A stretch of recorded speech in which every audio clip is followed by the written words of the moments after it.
بسم الله الرحمن الرحیم. درخان ما تاسو ګورئ تحقیق نیوز کتونکو نننی پروګرام زمونږه د کاټلنګ کیمست اینڈ ډرګز اسوسییشن صدر رشید احمد سره دی. رشید احمد چونکې د کیمست اینڈ ډرګز اسوسییشن صدر دی، د دوی نه به زمونږ دا پوښتنه وي چې تاسو د تحصیلي کاټلنګ دپاره چونکې د دوی خپل هاسپټل هم دی، رشید میډیکل سنټر د څه تعارف محتاج نه دی، د یونین د تنظیم د کاټلنګ د پرمختګ دپاره څه کړي دي، کاټلنګ عوامو ته چې کوم مشکلات دي د هغې لپاره څه کړي دي او خپله دوی د کوم مشکلات مخه ده. رشید بھائی اول د تا پروګرام کې هرکلی د وخت راکولو ډېره مننه. مهرباني زور بھائی، ستاسو هم ډېره مهرباني، شکریه. رشید بھائی تاسو د یو تنظیم د کیمست اینڈ ډرګز اسوسییشن صدر یې او عموما موږ چې کتلي دي نو په کاټلنګ کې پرایویټ هاسپټل چې دی نو هغه چرته نه چرته د مشکلات شکار وي. نن د کاټلنګ پرایویټ هاسپټل چې کوم ستاسو سره یونین کې دي یا تنظیم کې دي، تاسو څه ګڼئ چې هغه د کم میجر مشکلات سامنا کوي؟ اعوذ بالله من الشیطان الرجیم، بسم الله الرحمن الرحیم. ظهور الله څنګه چې تاسو سوال وکړو د یونین په باره کې، نو شکر دی د کاټلنګ کیمست ډرګز اسوسییشن د یونین د تنظیم کم از کم دلته زمونږ 20 ایئر وشو چې دا را روان دی او د یونین د تنظیمو د دې مقصد دا دی یووالی، رورولي، دا زمونږ تقریبا د 20 ایئر نه را روانه ده. د دې ملګرو ټرست دی، اعتماد دی چې په ما باندې کړی دی او مخکې هم کړی دی. زه د دې 2 پیرې جنرال سیکرټري هم پاتې شویم، زه د دې سینیئر نایب صدر هم پاتې شویم، دا ویره صدر هم د ملګرو منتخب کړی ما. زمونږ چونکې الیکشن چې دی نو دا په سلیکشن باندې نه وي، دا په الیکشن باندې وي، پولینګ کېږي دی کې بالکل دی کې فولینګ کېږي او په الیکشن باندې زمونږ سلیکشن داسې نه چې لکه بس ووټینګ کېږي. او دا څومره ممبران یې تاسو چې دا ووټینګ کوئ؟ موږ چونکې دلته 50 ممبرز دي زمونږ چې کوم هغه 50 کسان چې کوم د ګورنمنټ د کرایټیریا باندې برابر وي هغه زمونږ د یونین الیجیبل دي، ټول دا الیجیبل کسان چې کوم دي دا زمونږ د یونین حصه وي. اسې خو تحصیل ډېر غټ تحصیل دی او په تحصیل کې به زما په خیال چې ډېر شي سټوډنټ بې شمېره به وي، خو چونکې د هغې سره زموږ څه کار ځکه نشته چې کوم کس موږ له راځي نو هغه به په کرایټیریا ځان پوره کوي چې زموږ د ګورنمنټ چې کوم کرایټیریا ده د هغې دپاره د ډرګ اسوسییشن هغې یو ممبرشپ د هغې دپاره موږ ورته کارډ ورکوو خپله. د هغې دپاره یو دا ډېر ضروري وي چې هغه د ایچ آر اے چې کوم زموږ ډپارټمنټ دی د هغې سره رجسټرډ وي. او د هغې نه سیکنډ نمبر باندې بیا زموږ د ډرګ انسپکټر چې ورته وایي په ډسټرکټ کې چې زموږ کوم ډرګ انسپکټر وي د هغه د کرایټیریا برابر وي د ډرګ لکه یو خپل لیسنس وي، فارماسست چې ورته وایي هغه یو لیسنس وي چې کوم کس لیسنس خپل کړی وي د ایچ آر اے سره رجسټرډ وي نو هغه به زموږ د یونین ممبر وي. هغه تاسو بیا خپل کارډ ایشو کوئ او هغه ته نه بعد بیا زموږ کارډ ایشو کېږي. د تحصیل نه علاوه بیا هغه ته د ضلعې په سطح باندې که زموږ سبا الیکشن کېږي په ضلع کې هم هغه ممبر زموږ ووټ کاسټ کولی شي. بیا راځو ستاسو بل سیکنډ سوال ته چې تاسو وکړو چې مسلې سره راځي، نو مسلې خو په هر ډپارټمنټ کې راځي او په هر ځای کې راځي. خو زه به د خپل د کیمست ډرګ اسوسییشن د ملګرو خبرو کوم نو مسلې ټولو ملګرو ته راځي، خو چونکې څه خبرو کې عوام ته اویرنس نه وي د دې د وجې ورته راځي. که زه ووایم چې لکه داسې یو مشکل راشي چې هغه په ایمرجنسي کې راغلی وي، هغه ته به څه مسله وي او هغه به غواړي کویک ریسپانس یا به هغې کې یو ټایم وي لکه موږ سره داسې ایشو هم راغلی دی چې اکسیډنټ شوی دی او هغه ته بیا سرجري کول غواړي،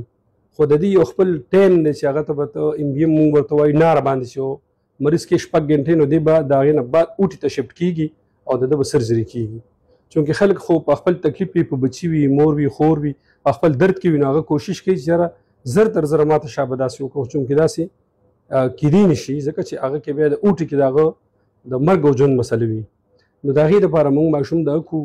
چې ته دې موږ سره اډمټ شي او د خوراک مراک بند کړي، هغه ته موږ فلوډ ورکړو ډرپ په ذریعه باندې چې ته خوراک ملاویږي او د خولې په ذریعه باندې هغه ته خوراک بند وي. نو دې 6 ګنټې بعد هغې ته دغه شي هغه خلک موږ سره لکه جنګ جګړه کوي، تیز هم لاړ شي، خو موږ ته پتې چې دی په درد کې دی، د تکلیف کې دی، د هغه خبرې موږ اورو، د هغه درد موږ اورو. موږ هغه ټایم کې د پیسو تپوس هم نه کوو چېرې د ده د ایمرجنسي ده چې دې ټیک شي انشاءالله دغه څنګه کامیاب وي. رشید بھائی موږ خبرې کوو ستاسو د تنظیم په حواله باندې ان کیس خدا نخواسته یو هاسپټل ته څه پرابلم یا هاسپټل کې څه پرابلم وشو، یو حادثه وشوله، ستاسو تنظیم څه رول ادا کوي؟ زمونږ تنظیم چې کوم دی نو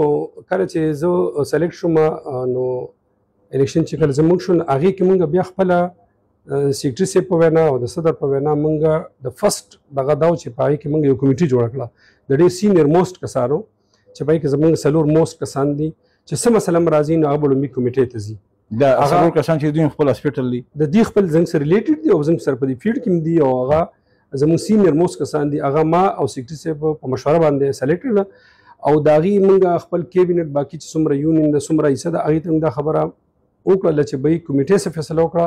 هغه به فاینل فیصله وي که زما اګینسټ راځي که د سیکرټري اګینسټ راځي که هغه په پبلک څه داسې یو مسله راغله دا ضروري چې د په اوټي کې راشي هغه په عام سټور کې هم راتلی شي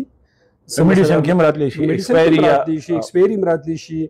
یو سړی هلته کې ریزنینګ دی یو بل سټور والا سره وکړو هغه ته څه جنګ جګړه راغله هغه فیصله موږ کمیټې ته مخکې کوو چې کمیټې کله یو فیصله وکړي هغه بیا صدر جنرال سیکرټري ته کیږي او په هغې باندې مخکې موږ بیا دا کوم چې ستاسو ممبرز دي 48 ممبرز دي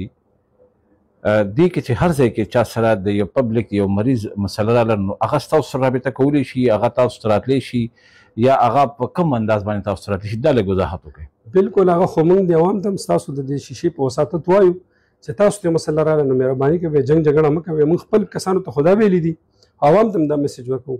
چې فورا راځئ سیکرټري صاحب هم په دې بازار کې ناست دي زه هم دلته یم نو هغې نه ښه خبره دا ده چې د جنګ جګړې نه ستاسو د اویرنس د خبرېدو نه مخکې تاسو موږ له راشئ عوام ته هم وایو زموږ خپل کسان خو موږ ته راځي او چې عوام هم راشي موږ دې خبره وورو هغه مسله ول په هغه یو هاسپټل کې د مریض او د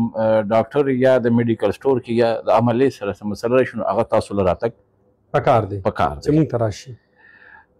تنظیم چې همیشه دپاره جوړېږي نو هغه د خپل ځان د پروټیکشن دپاره په هر څیز کې چې یونین جوړېږي او د خوشقسمتۍ خبره چې زموږ پاکستان کې د که څه شته او که نشته دی خو یونین تنظیمونه دا پکې ډېر دي نو کله چې په یو دغه کې تنظیم جوړېږي دا د خپلې فایدې دپاره جوړېږي ستاسو تنظیم چې دی دې کې عوام ته څه فایده ده تاسو سوال چې وکړو دې سره خو زه به اتفاق بالکل زه نه کوم چې خامخا به دا د خپل ځان دپاره یوز کېږي تنظیم چې کوم دی تنظیم خو په کلو کې هم جوړېږي نو که تاسو هغې ته وګورئ ستاسو په علاقه کې به هم تنظیمي نو دی خو څه بزنس کاروبار نه دی ولې هلته کې ستاسو چې غم خادي وشي او تاسو هلته کې خلکو خپل خدمت هغه هلکان کې ینګ جنریشن چې کوم دی موږ اصل کې تنظیم چې کله شروع کېږي نو که سبا څه مسله جوړه شو نو موږ به ټول یو یو نو تاسو چې په کوم خپل کلي کې جوړ کړی دی ستاسو کلي کې به هم وي زنګ په کلي کې هم شته کله چې غم یا خادي وشي او زنګ هغه ینګ جنریشن ولاړ او خدمت کوي هغې په څه بیس باندې کوي د دې جواب تاسو عمل راکړئ تنظیم او ویلفیر هغې کې فرق دی تنظیم چې کله هم جوړېږي دا یو عزیز ولی وي کله چې عزیز ولی دي که نه چېرې که زما د ملګري سره سبا څه مسله راغله نو موږ به یو کېږو ټوله ټیک شو تاسو خو د یو بل سپورټ خو کوئ خو مقصد مې دا دی چې د عوام دپاره ستاسو تنظیم کې څه ریلیف دی ګوره عوام دپاره خو زموږ دا ریلیف دی چې لکه زموږ تنظیم یو خپل فنډ راغونډوي چنده راغونډوي منتلي بیس باندې په هغې کې زموږ د تنظیم نه هټ کې زه عوام دپاره لکه داسې موږ له پور پیشنټ راشي ګوډ دا مین بیسیک پوینټ زما دا دی چې ستاسو نه زه دا دغه کوم چې تاسو په دې باره کې څه دي هغه فنډ چې موږ سره شلټر خو تاسو ځان ته مهیا کړو خو غریب ته څه ورکړو تاسو خو ورته د خپل ځان دپاره وایي خو زه داسې یم زه یم چې کوم پیشنټ ما ته راغی او پور دی زما سره هم د اختیار شته او زما د یو بل ورکوټ نه ورکوټې ورکر ته چې زما سره په یونین کې دی اته هم د اختیار دی چې هغه فنډ هغه ځای کې یوز کولی شي یو پور پیشنټ دی ورته تکلیف دی نو دا فنډ موږ دې دپاره راغونډوو دا د دې یونین نه عوام ته دا یو ریلیف ملاویدی شي چې هغه ته موږ دا هم ورکولی شو د هغې نه علاوه زلزله راغلې وه تاسو ته پته وه هغې له زموږ دلته خپل دومره فنډ پروت و چې ماشاءالله موږ راواغستو په میډیسن واغستل او هغه هلته لاړ نه خو د عوامو د یو مسلمان په حق کې استعمال شو اخو زموږ په خپل یونین دا کې یوز رشید احمد ایز ا پریزیډنټ یا چې ستاسو کوم تنظیم دی د ټول به زه یاد کړم هغوی داسې ولې نه کوي چې یاره دا 48 میډیکل سټورونه چې دي د دې نه که تاسو دوه میډیسن بوتلې راوالی مختلف او په دې علاقو کې یا د غریب سړي یو تاسو هغې کې یو اعلان وکړئ چې بهی دل نن به فري میډیکل کیمپ په میاخان کې بروز به په سنګاو کې داسې ځای په ځای داسې هم کیدی شي یا په دې سټور کې تاسو یو بورډ ولګوئ چې زموږ د طرفه به دا یو غریب سړي ته فري داسې څه شته پکې تاسو ته پته مي او زه ستاسو په وساطت اوس هم یم چې کوم ملګري غواړي چې زما په ځای کې د فري کیمپ وشي نو ستاسو په وساطت تاسو سره رابطه وکړئ تاسو تنظیم دا راخه یا د ماته سره رابطه وکړئ تاسو سره وکړي تاسو زه ارینج کوئ موږ به پکې فري کیمپ کوو موږ فري کیمپ کړی هم دی او کوو خو چونکې هر یو څیز د ستاسو په شیشه باندې نه راځي او بل څه څیزونه داسې چې هغه د الله سره ډایرکټ وي کاغذ تاسو ته چې یاره زه د پور پیشنټ سره داسې کوم او په دې شیشه باندې ذکر وکړم زما په خیال هغه به ماته ښه نه ښکاري. ذکر د کول نه دی پکار خو مطلب وینا خو کول پکار دی. وینا دا ده چې زه چونکې زما پروګرام د ستاسو تنظیم په حواله دی نو زه دا وایم که ستاسو تنظیم والا چې څنګه ستاسو کمیټي یو جوړه شوې داسې یو بله کمیټي چې وایي موږ به پکې میډیسن راجمع کوو او دلته د یو مریض سره به موږ ښېګړه به ورسره کوو. هغې په کې موږ داسې کوو چې لکه زموږ ملګري شکر دی ټول ښه کوالیفاید دي. ما تاسو ته ووایي کمپني چې راځي وزټ ورته کېږي د سره سمپل جمع کېږي چیکینګ ته کله پور پیشنټ راشي چې سره پیسې نه وي هغه بالکل هغه موږ د هغې سمپل نم ورکوو او هغه ته موږ د خپل تاسو ته ما ذکر وکړو زه نشم ویلی خو دا د الله سره یو بزنس دی اور سړی کوي تاسو هم کوئ بل به هم کوي بل به هم کوي. موږ پرایویټ خبره به مختصر کوم په پرایویټ هاسپټل کاټلنګ کې دا نیوکې کېږي چې د دوی های فیس دي په دې باندې ستاسو چې کوم تنظیم دی کومه کمیټي ده هغه په دې باندې میټینګ نه کوي چې یاره تاسو د دغه چې دی که ډاکټر فیس نه کموي نو په میډیسن کې لږ رعایت وکړئ خو لکه دا خو ستاسو په وس کې ده نو دا فیسونه کمېدی نه شي لږ که تاسو ته علم وي نو تاسو چېرته یو سروې وکړئ او لاړ شئ کمپلیکس ته او مردان ته هلته هم تاسو فیس ورکړئ ایز ا پیشنټ ځان دا کړي او بیا راشئ کاټلنګ ته هم اخ که ډاکټر له بیا کاټلنګ ته راشي تاسو وګورئ که تاسو ته ډفرنس معلوم نه شو نو ستاسو وساطت باندې تاسو څومره فاین وایې زه به تاسو ته جمع کوم چې یاره تاسو پروف سره زه تاسو سره ثابتوم چې زمونږ په دې سنټر کې زموږ په دې کاټلنګ کې زموږ د ملګرو سره داسې ډاکټر دي چې هغوی په مردان کې 1500 روپۍ لي هغوی کاټلنګ ته راځي او زموږ ورسره په دې خبره جګړه وي چې نه به ته به 20000 روپۍ اخلي یا 800 به اخلي زه به ستاسو وساطت بندوم او ویلی شاه صاحب دی د دې علاقې سره تعلق ساتي نیرو سرجن دی چې نیرو سرجن په MMC کې یا په مردان کې څومره دي 1500 روپۍ لي زه ستاسو په وساطت سره هغه اوسه پورې 500 روپۍ پیس اخلي دا ریکارډ دی 500 روپۍ زما په خیال ایمو مخلي شاه صاحب اوس هم 500 ولي چې هغه تاسو خیر دی وګورئ او جج کې بالکل او بیا تاسو دا وګورئ تاسو ته ځکه ډېر سختۍ سره وایم تاسو چېرته راشئ په سنډې باندې وکښېنئ او وګورئ چې دې ډاکټر صاحب 50 پیشنټو کتل فری به کې څومره دا بس تاسو د مریض نه انټرویو کې مانه نه او بیا به دا وګورئ چې پیسې د نه څومره واغسته چېرته دا پروګرام وکړئ چېرته راشئ او دا وګورئ چې دا ویلی شاه صاحب دلته کینی د پیس اخلي څومره او فری څومره کړل او دې په مردان کې به څومره دي تاسو ته بیا پته ولګي چې آیا دا په دې کاټلنګ کې د عوام ته ریلیف شته او که نشته. پروګرام راوړو ما خو چونکې اکثریتي په کاټلنګ کې که موږ وګورو نو په هر هاسپټل کې د ګاینې ډېر زیات کیسونه راځي تاسو چونکې فیلډ تاسو پوهېږئ نو وروسته بیا دا ګیلي کېږي وایي دا ماشوم نارمل کېدو خو د هاسپټل والو ته سرجري ولیږي دا ګیلي اکثر راځي بعضې لکه دا بعضې نه دي زیاتره دا راځي. ګوره دا خو تاسو پوه کس دا خو سنټر والا نه کوي دا ډیسیژن خو به یو کنسلټنټ ګاینیکالوجسټ اخلي چې دا سرجري ده او که نه ده دې کې د سنټر یا د اونر یا د سټاف سره کار نشته ځکه چې خو یو د هغې خپله سپیشلیټي ده هغه کوي. نمبر 1 شو او دویم نمبر سوال دا شو چې کله تاسو ذهن کې دا خبره وي چې کله یو سیزیرین وشي یو اپریشن وشي د ماشوم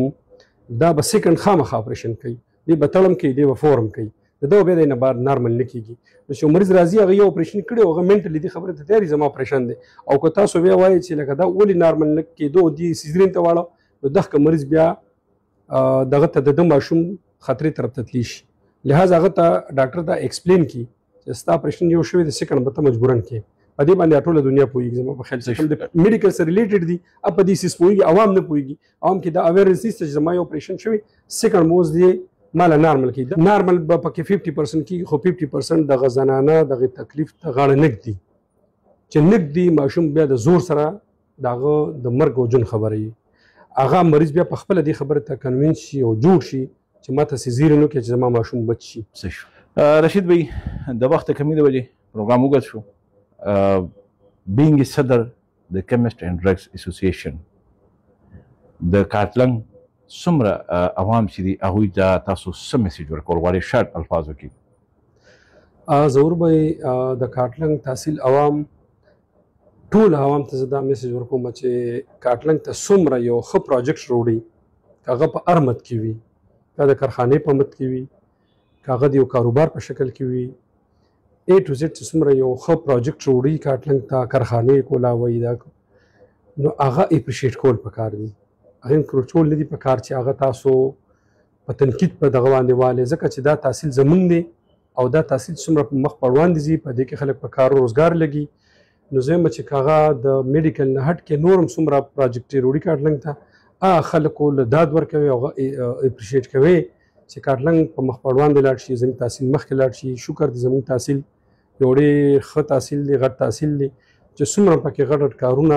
پراجیکټ راځي او کولاویږي، نو زما په خیال چې هغه اپریشیټ کول پکار دي. ډېره مننه ګران کتونکو، تاسو د کیمسټ اینډ ډرګز اسوسییشن صدر رشید احمد خبرې واورېدې او د ټولو نه اهم خبر دا ده چې کوم تنظیم دی د دې 48 کلینیک یا د میډیکل سټورونو د هغې دوی صدر دی. که په دې کارتلنګ کې په پرایویټ هاسپټل کې چاته څه مسله راشي د میډیسن په مد کې یا د سرجري یا د علاج دوران کې، نو هغه د دې تنظیم سره رابطه کولی شي. دا په هغې کې یو انویسټیګیشن کمیټي ده، د دوی هغه کمیټې په هغې کې بیا باقاعده فیر انویسټیګیشن کې خپل کار پکې کوي او د هغې مطابق چې دی دوی که هغه هاسپټل ګلټي وي نو د هغه خلاف دوی کاروایي هم کوي. زه نور خان اجازت غواړم. د الله په امان.